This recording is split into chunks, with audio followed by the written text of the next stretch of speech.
pemberitaan firman Tuhan pada hari ini, mari kita tundukkan kepala, kita berdoa. Tuhan, terima kasih mengucap syukur buat hari yang indah, hari yang luar biasa ini. Kami percaya bahwa firman Tuhan senantiasa akan menjadi pelita dan pedoman bagi langkah hidup kami.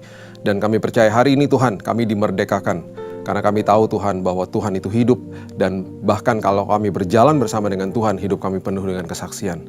Terima kasih ya Tuhan, kami sambut firman kebenaran di dalam nama Tuhan Yesus, Juru Selamat kami yang agung. Kami berdoa dan mengucap syukur. Kita sama-sama katakan, amin, amin, haleluya. Mari kita buka pada hari ini Amsal pasalnya yang ke-23, dimulai dari ayat yang ke-26. Firman Tuhan katakan, hai anakku, berikanlah hatimu kepadaku, biarlah matamu senang dengan jalan-jalanku. Perhatikan kalimat-kalimat ini adalah sebuah kalimat ajakan yang sangat luar biasa dan dalam sekali artinya. Karena pada hari ini kita mau membahas sebuah format ketaatan yang seringkali tidak dibahas. Seringkali ketika kita berbicara tentang ketaatan, kita akan selalu berpikir bahwa saya harus mengusahakan sesuatu. Saya harus mengorbankan sesuatu. Saya harus melakukan sesuatu. Betul.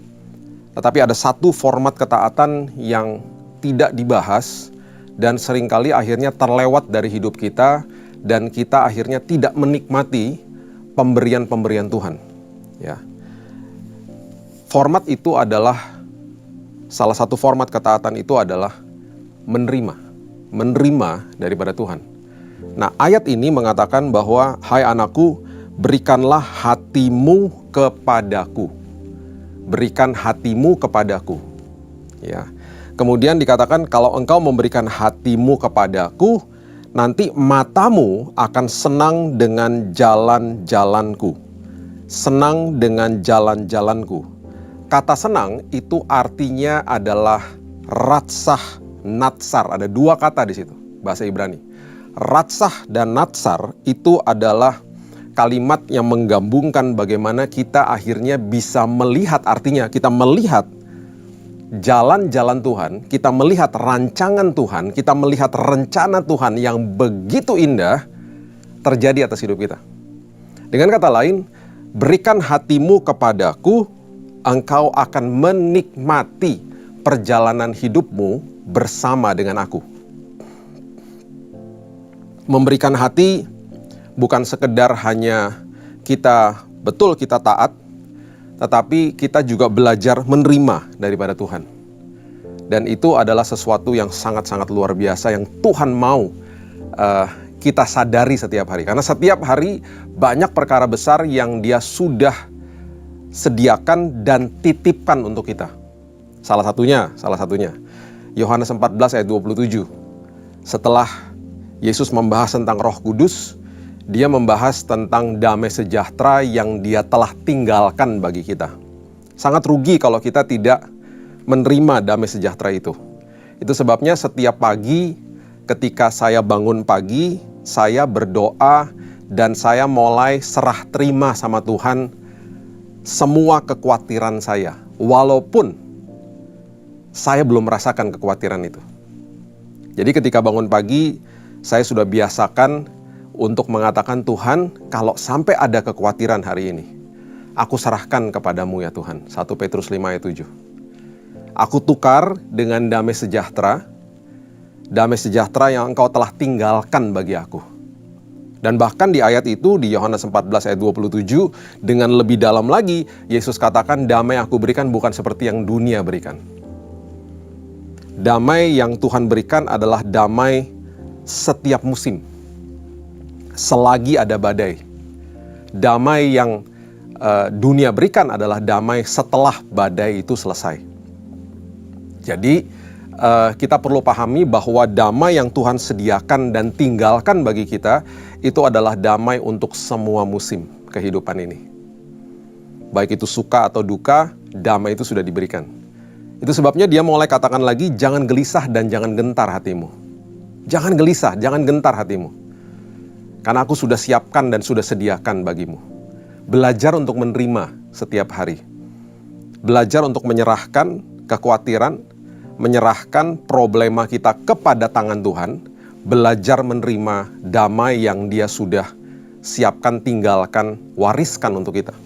Itu sebabnya hari lepas hari, kalau kita belajar untuk menjadi seperti sosok Maria yang duduk di kaki Tuhan, kita akan belajar mulai menerima apa yang Tuhan sudah siapkan bagi kehidupan kita. 2 Korintus 5 ayat 21 mengatakan begini, Dia yang tidak mengenal dosa telah dibuatnya menjadi dosa karena kita, supaya dalam Dia kita dibenarkan oleh Allah.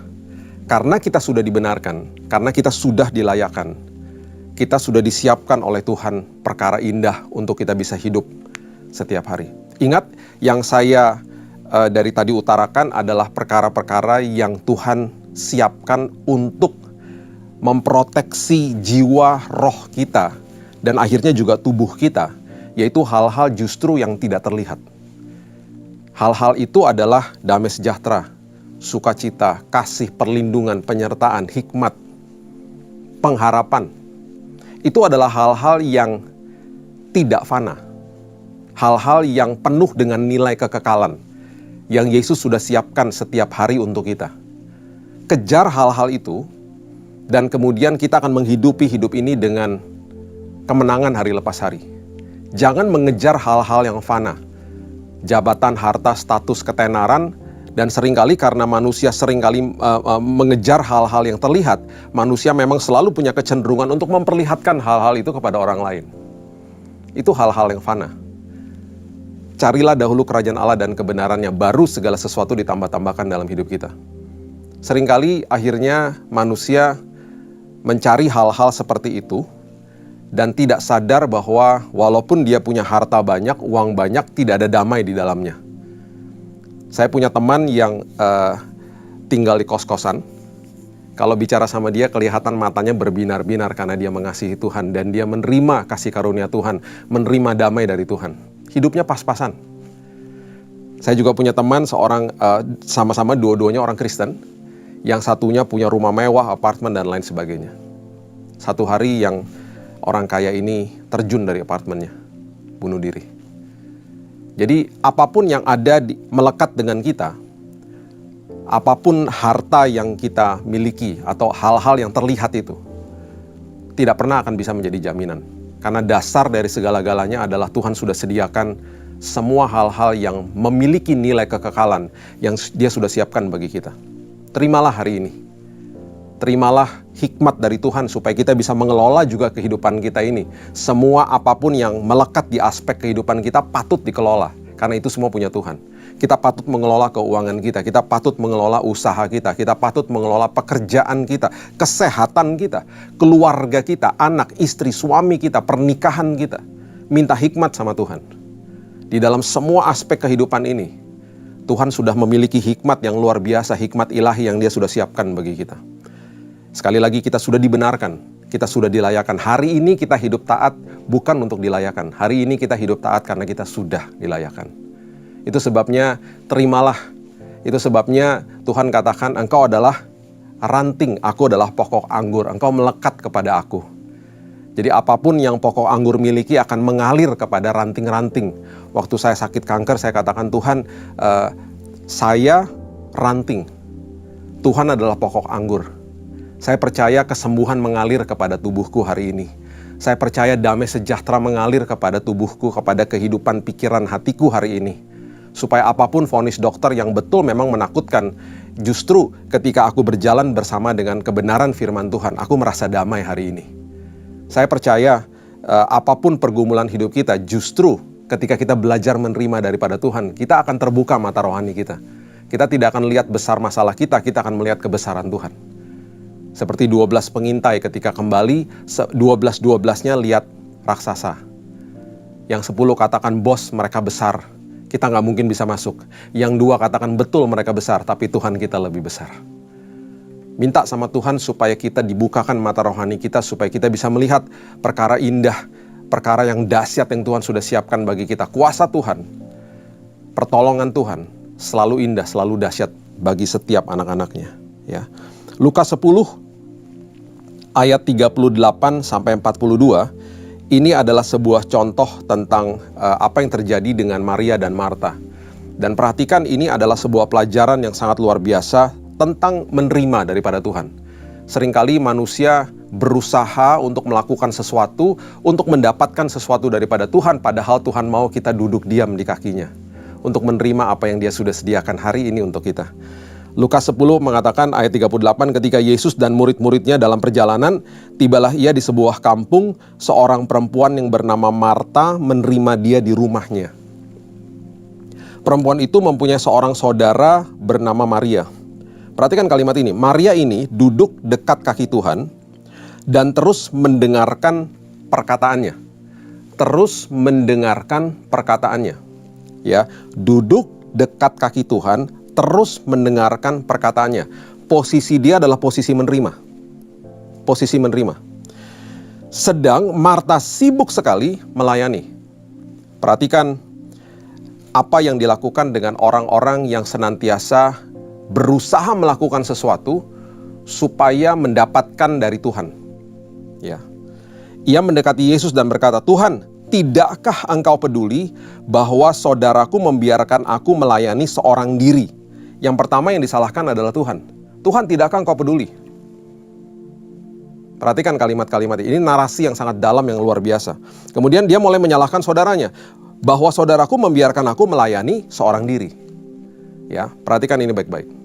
Orang yang senantiasa berpikir bahwa usaha saya, formula saya, tata ibadah saya, tata cara saya, itu justru akan membawa jawaban daripada Tuhan, orang itu sedang ada di dalam posisi seperti Marta. Dia akan menyalahkan Tuhan. Kenapa? Karena begini, saya kedatangan beberapa orang misalnya, yang mengatakan, "Pak, saya sudah berdoa sekian lama, saya sudah berpuasa sekian banyak, sekian hari, tapi Tuhan gak jawab saya." Akhirnya orang-orang seperti ini datang kepada Tuhan dengan formula. Dengan formula. Itu sebabnya murid-murid yang ada di dalam perahu dengan Yesus sedang tidur, ya. Kita sudah tahu bahwa kalau Yesus ada di dalam sebuah perahu, walaupun dia tidur, kita pasti selamat di dalam perahu itu, karena Yesus ada di situ. Mereka justru membangunkan Yesus dan mengatakan apa? "Guru, engkau tidak peduli kalau kita binasa." Itu adalah orang-orang yang dekat dengan Tuhan, yang ikut Tuhan, Tuhan selalu menyertai dia, Tuhan tidak pernah sedetik pun meninggalkan kita, dan masih juga tidak sadar. Masih tidak mau menerima, masih pakai usahanya sendiri. Masih pakai tata cara dan lain sebagainya. Saya tidak salahkan yang namanya berdoa lama, berpuasa berhari-hari, tidak. Tetapi jangan dijadikan acuan untuk datang kepada Tuhan mengatakan, "Tuhan, saya sudah berdoa sekian lama, saya sudah puasa sekian hari, kenapa tidak dijawab?" Berarti kita ikut Tuhan, kita pakai formula. Ingat, orang yang berdoa hanya 5 menit dengan kesungguhan hati jauh lebih berkuasa daripada doa setengah jam yang bertele-tele, yang datang dari sebuah hati yang tidak sungguh-sungguh misalnya. Itu sebabnya Tuhan katakan, "Milikilah hubungan dengan aku, duduk terima dari aku," seperti Maria maksudnya. Itu maksudnya. Setiap hari datang kepada Tuhan dengan kesungguhan hati. Ini berbicara tentang sikap hati dan pikiran. Bukan tata cara di luar, sikap hati dan pikiran. Jadi kalau kita mengerti ini dengan benar, kita tidak akan mengatakan seperti Marta yang katakan hari ini. Dia katakan bahwa, "Tuhan, engkau tidak peduli." Dan kemudian dia salahkan saudaranya. Kita tidak akan pernah mengatakan bahwa, "Tuhan, aku sudah lakukan ini, aku sudah lakukan ini. Kenapa Tuhan nggak jawab? Kenapa aku sakit? Padahal aku udah melayani Tuhan." Kita tidak akan katakan itu. Kenapa? Karena kita tahu bahwa saya sadar, Tuhan, saya hidup di dalam dunia yang penuh dengan dosa, dunia yang sudah jatuh. Akan banyak masalah di sekeliling saya. Tetapi justru ketika saya berhadapan sama masalah, ini kesempatan saya mengalami Tuhan. Dan saya percaya setiap hari banyak provisi Tuhan yang sudah Tuhan sediakan bagi saya. Kalau saya mengalami penyakit hari ini, saya percaya kesembuhan sedang mengalir ke dalam kehidupan saya.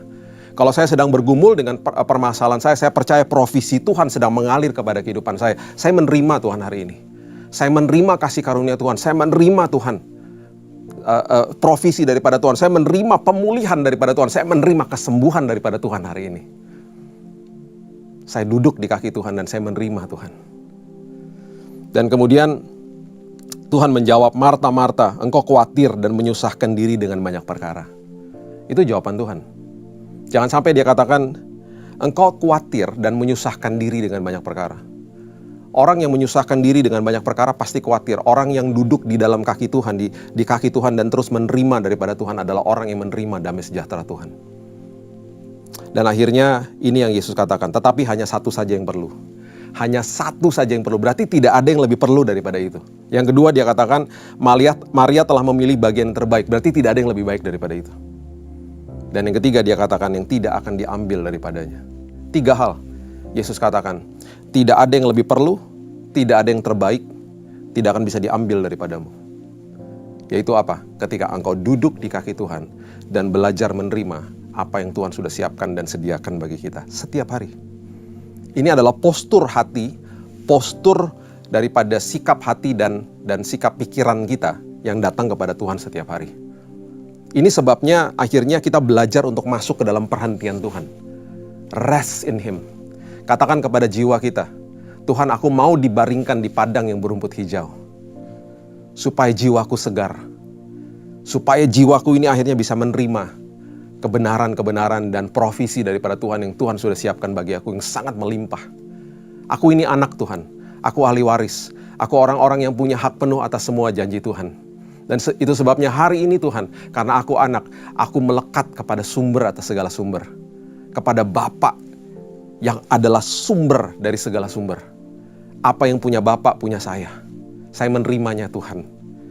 Saya percaya saya sudah menerima kesembuhan hari ini. Terima kasih Tuhan. Oh, kita akan mengalami hal-hal yang luar biasa. Kita akan mengalami sebuah kehidupan yang diubahkan. Pikiran hati kita akhirnya hidup di dalam damai sejahtera yang luar biasa. Karena kita sudah dibenarkan oleh Kristus. Mari kita buka sama-sama di Yohanes pasal yang ke-13. Ayat 4 dan ayat 5 ini adalah sebuah pelajaran yang sangat luar biasa ketika Yesus datang dan kemudian dia mulai membasuh kaki daripada murid-muridnya. Ada sebuah pelajaran yang sangat dalam yang dia sedang berikan kepada murid-muridnya. Yohanes 13 ayat 4 dan 5 mengatakan begini. Lalu bangunlah Yesus dan menanggalkan jubahnya. Ia mengambil sehelai kain lenan dan mengikatkannya pada pinggangnya. Kemudian ia menuangkan air ke dalam sebuah basi dan mulai membasuh kaki murid-muridnya, lalu menyekanya dengan kain yang terikat pada pinggangnya itu. Ya, pada saat itu sebuah kebiasaan yang terjadi di rumah-rumah bangsa Yahudi adalah ketika tamu datang, mereka saat itu nggak ada Converse, nggak ada Vans, ya, nggak ada sepatu. Jadi mereka memakai kasut kaki yang terekspos kepada debu. Dan itu sebabnya ketika mereka masuk ke dalam, mereka ingin bertamu ke sebuah rumah, biasanya keluarga-keluarga yang cukup berada, mereka akan memiliki pembantu rumah tangga untuk membasuh kaki daripada tamu dan kemudian menaruh kasutnya, kemudian dihandukin gitu ya, baru bisa masuk ke dalam rumah. Atau ketika tidak ada pembantu rumah tangga, maka mereka akan membasuh kaki mereka sendiri. Ya, kaki adalah bagian yang paling kotor. Dan itu kotor setiap hari. Karena terekspos dengan debu. Ya, itu yang terjadi pada saat itu. Itu sebabnya ini adalah sebuah pelajaran, sebuah metafor, sebuah visual yang Yesus sedang ajarkan kepada muridnya supaya mereka mengerti, kita juga mengerti hari ini. Dia mengajarkan dengan perumpamaan, dengan event, dengan visualisasi supaya kita mengerti kalau diajarkan tentang sebuah prinsip kebenaran, ya. Ini salah satunya. Yohanes 13 ayat 6 mengatakan, maka sampailah ia kepada Simon Petrus. Kata Petrus kepadanya, Tuhan, engkau hendak membasuh kakiku. Kaget dia. Karena itu adalah bagian yang paling kotor.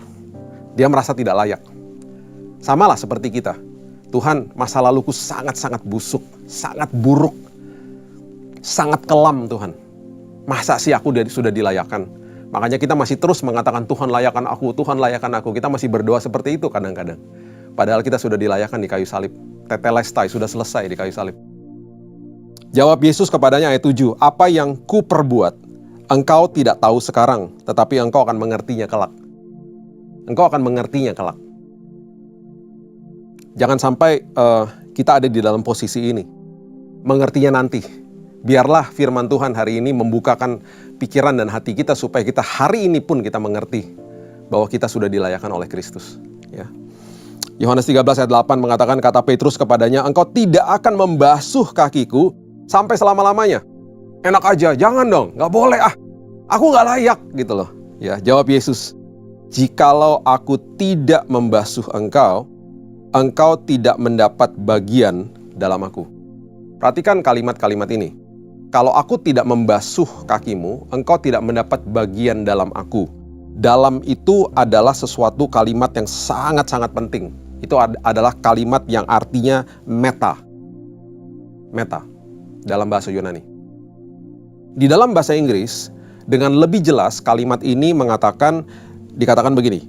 Saya kutip dari NKJV, ya. You shall never wash my feet.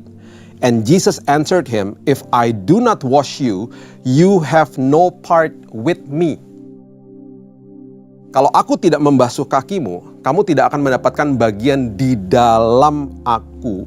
Itu maksudnya adalah no part with me, bukan in me. Kalau in me, itu kita akan mungkin berpikir, oh berarti saya tidak mendapatkan keselamatan. Bukan, saya tidak akan mendapatkan bagian bersama dengan aku, itu maksudnya. Kata dalam aku itu adalah bersama dengan aku. Kamu tidak akan mendapat bagian bersama dengan aku. Bersama dengan aku artinya begini.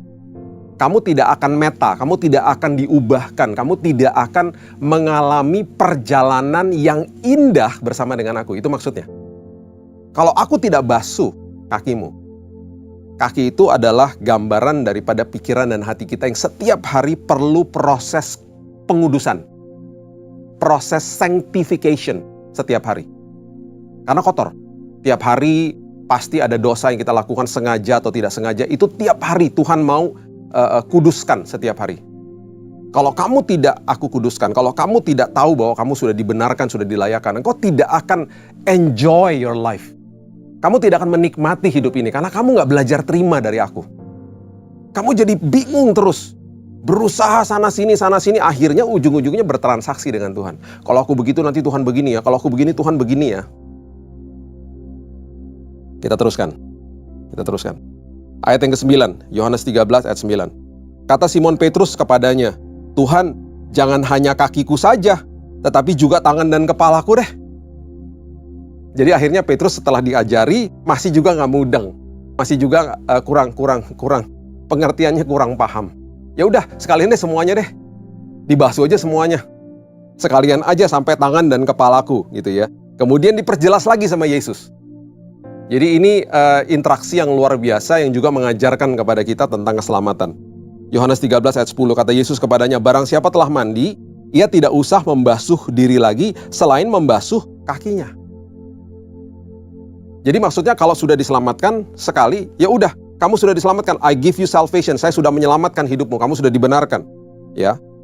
Tidak usah membasuh diri lagi selain membasuh kakinya. Karena kaki itu adalah gambaran tentang pikiran dan hati yang seterusnya setiap hari harus ada proses sanctification, pengudusan. Karena ia sudah bersih seluruhnya. Sudah dibersihkan, sudah dilayakkan, sudah dibenarkan oleh Kristus. Juga kamu sudah bersih, hanya tidak semua. Kita sudah bersih, hanya tidak semua. Pikiran dan hati kita masih suka kotor, masih suka ada sampah. Bahkan ketika saya bertobat di tahun 98, ketika kita bertobat, kita lahir baru. Yang lahir baru adalah roh kita. Jiwa in progress. Di dalam jiwa itu ada pikiran, ada kehendak, ada perasaan, ada emosi. Ya, jadi roh kita yang lahir baru, jiwa kita in progress. Terjadi pembaharuan budi. Pembaharuan budi sekolah kehidupan setiap hari. Proses sanctification, dikuduskan tiap hari. Itu gambaran daripada kaki yang dibasuh oleh Kristus. Dan kemudian nanti tubuh kita akan mendapat tubuh kemuliaan. Jadi prosesnya adalah justification, sanctification, dan glorification. Jadi kita sekarang ini dalam proses yang dikuduskan setiap hari oleh Tuhan.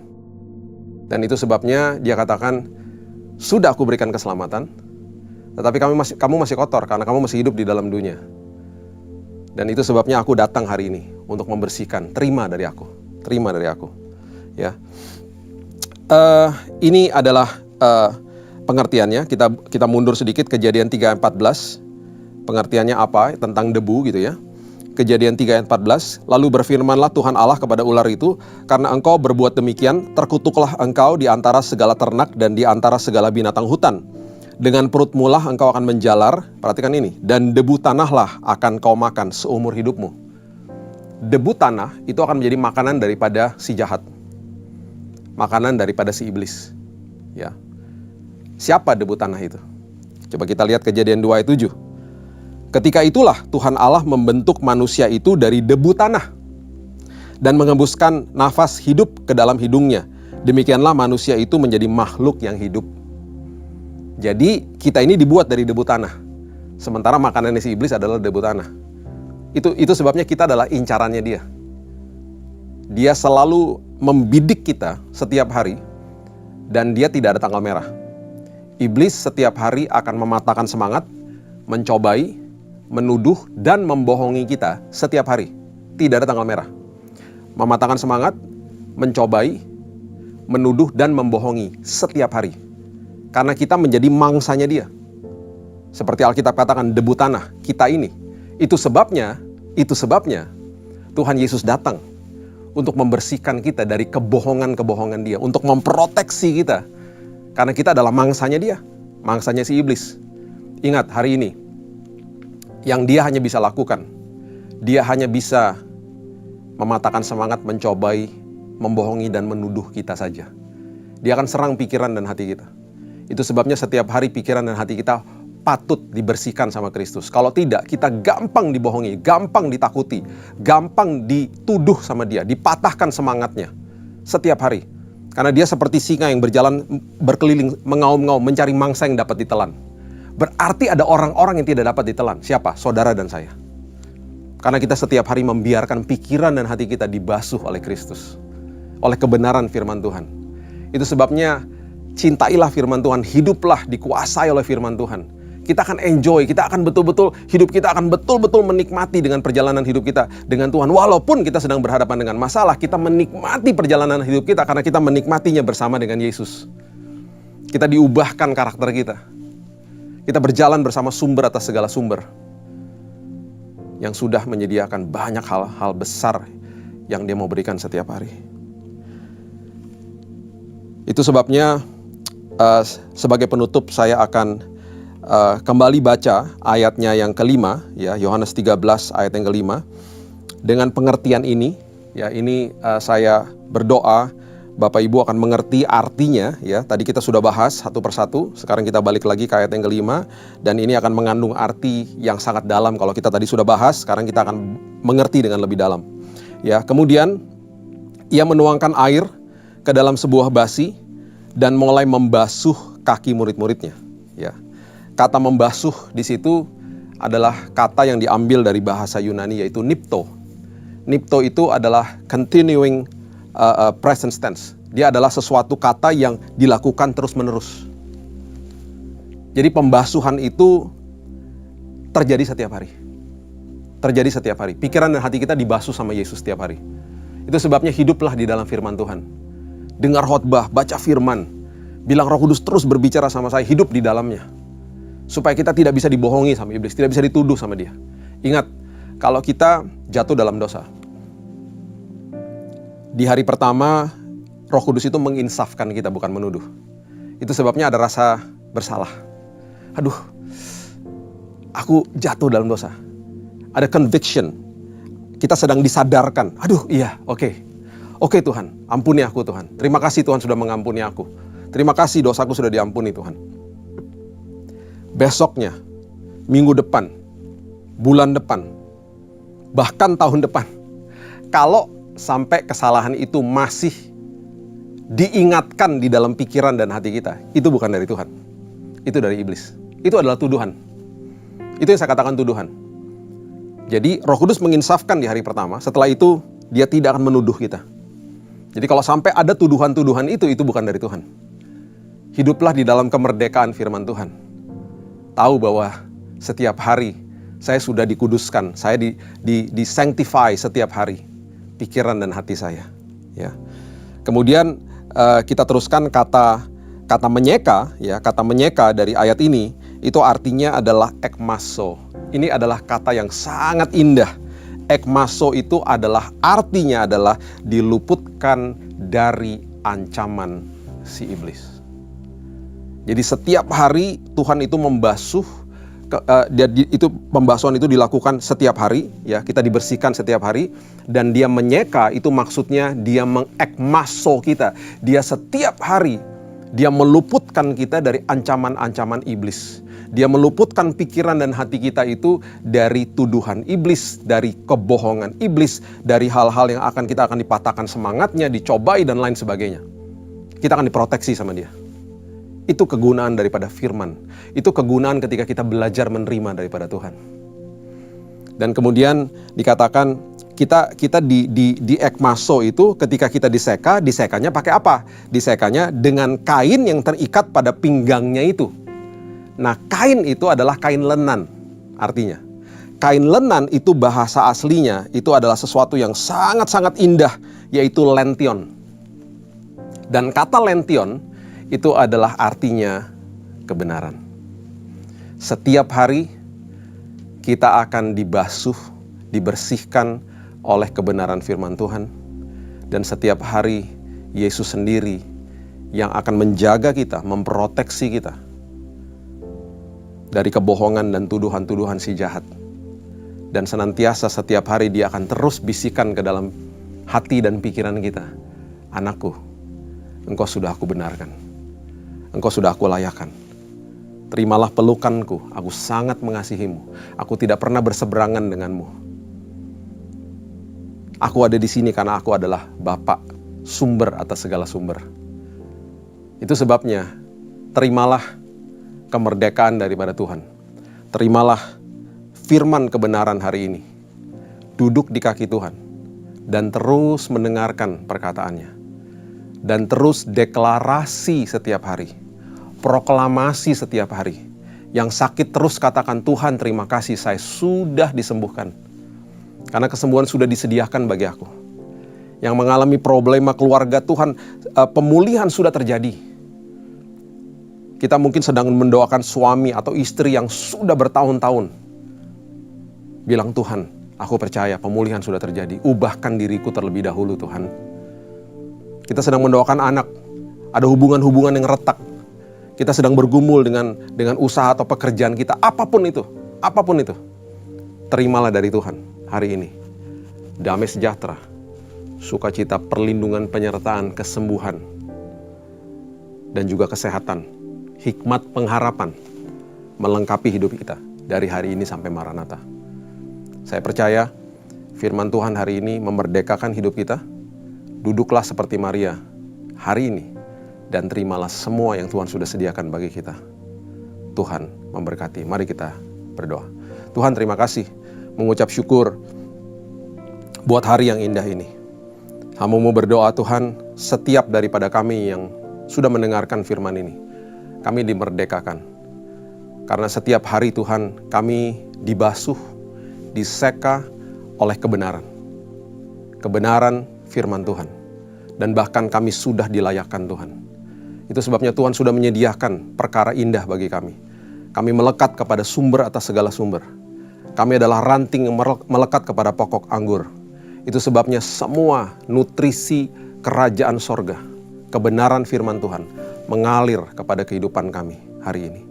Pemulihan, mujizat, kesembuhan, kesehatan mengalir pada hari ini dalam nama Yesus. Damai sejahtera, depresi hilang dalam nama Yesus. Karena damai sejahtera sudah diberikan untuk hidupmu. Sukacita Tuhan, hikmat daripada Tuhan. Untuk mengambil keputusan hari ini. Sudah kami terima, Tuhan. Bahkan pengharapan melingkupi kehidupan kami. Karena kami tahu masa depan kami tidak pernah mengecewakan ketika kami berjalan bersama dengan Raja atas segala Raja. Terima kasih Bapak menteraikan firman ini. Dan kami akan jadi pelaku-pelakunya. Hanya di dalam nama Tuhan Yesus. Kami sudah berdoa dan mengucap syukur. Kita sama-sama katakan, amin. God bless you.